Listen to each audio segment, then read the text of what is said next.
Hello guys, welcome back to Sushma simply recipes. ఇవాళ మన recipe వచ్చి చికెన్ పకోడీ.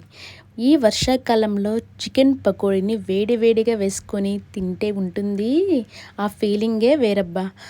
ఈ చికెన్ పకోడీని క్రిస్పీగా అండ్ స్ట్రీట్ ఫుడ్ స్టైల్లో ఎలా చేసుకోవాలో మరి చూసేద్దాం. ఇంకెందుకు ఆలస్యం, స్టార్ట్ చేసేద్దాం. మరి ముందుగా చికెన్ పకోడీ కోసం నేను చికెన్ తీసుకున్నాను. ఒక హాఫ్ కేజీ వరకు తీసుకున్నాను. దీన్ని బాగా కడిగి చిన్న చిన్న పీసెస్గా కట్ చేసుకొని నీళ్లు వడపోసి పెట్టుకున్నాను. నీళ్లు ఉంటే మనకి మసాలాలు సరిగ్గా అంటవన్నమాట, అందుకనే వడపోసి పెట్టుకోవాలి. దీనిలో 1 టేబుల్ స్పూన్ దాకా అల్లం వెల్లుల్లి పేస్ట్ వేసుకున్నాను. అండ్ 1/2 టేబుల్ స్పూన్ ధనియాల పొడి, 1/2 tablespoon masala powder, 1/2 teaspoon పసుపు, 1 టేబుల్ స్పూన్ కారం, రుచికి సరిపడా ఉప్పు, కొన్ని కొత్తిమీర ఆకులు వేసుకొని బాగా కలుపుకోవాలి. ఈ మసాలాలు ఆ చికెన్ పట్టేదాకా కలుపుకోవాలి. ఇలా కలుపుకున్న తర్వాత బైండింగ్ కోసం 2-3 టేబుల్ స్పూన్స్ వరకు కార్న్ఫ్లవర్, 2 టేబుల్ స్పూన్స్ బియ్యం పిండి, చికెన్ పకోడీ క్రిస్పీగా రావడం కోసం. అండ్ చిటికెడు ఫుడ్ కలర్ అన్నమాట, రెడ్ ఫుడ్ కలర్, కట్ చేసిన 4-5 పచ్చిమిరకాయ ముక్కలు, కొన్ని కరివేపాకులు, వీటిని వేసుకొని బాగా మిక్స్ చేసుకోవాలి. ఈ బైండింగ్ బాగా రావడం కోసం కొంచెం వాటర్ చిలకరించుకుంటూ మరీ జోరుగా కాకుండా మరీ గట్టిగా కాకుండా మీడియంగా కలుపుకొని పెట్టుకోవాలి.